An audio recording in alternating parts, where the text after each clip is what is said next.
You may have a lot of concerns about your smile, and there are so many options out there. It can be really confusing what route you want to go. Well, what we do here at LUF Dental is sit down with you like we talked about with the look and understand and fix. That look and understand part is the most important part to figure out what would be best for you. Is it bleaching that we need to do for you, or tooth whitening?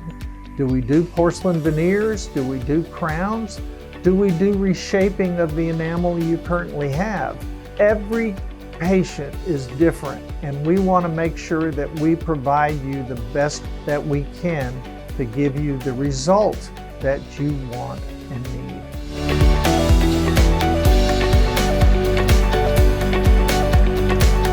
Sometimes it's as simple as reshaping the teeth we have to cause them or create the appearance of straighter teeth. Especially in our lower arches, we have a tendency to crowd as we get older, but sometimes all we have to do is shorten the teeth, reshape the sides of the tooth, and we can make things appear straighter than they actually are. It's really kind of a cool, amazing thing that we can do. We don't do it that often, but there's some instances that's all the patient wants, is to get that one tooth that looks funny.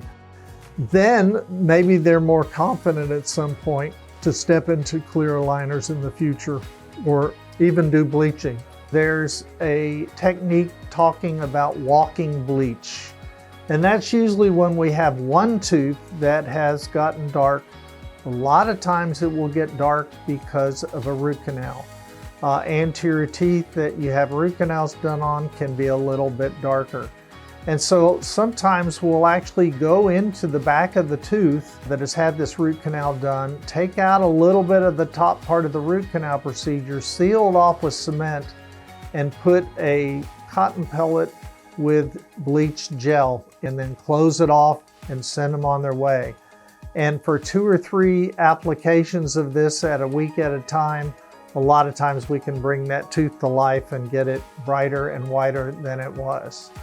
And that's also helpful if you're going to do a veneer or crown, because that dark tooth will not show through and create problems with the final shading. I find that a lot of patients come to me for needs, and I'm talking about infections, decay, holes, a tooth needs to be removed. But a lot of patients come to me for wants, and they want a whiter, brighter smile. They want to be able to smile publicly. And sometimes once you begin to build their trust, you can suggest of things that we can do to make things look better, whether it's crowning teeth or doing veneers or doing bleaching. Most patients do not know what we do. And so sometimes we just have to talk a little bit about what we do. And I've even been known to mock up doing veneers on the patient right then and there so that they can see the difference just a minor change can make before we do that. But of course, all that is not to put pressure on the patient, it's just to inform them of things that we do. And it's a great way to find out whether you're ready to have it done.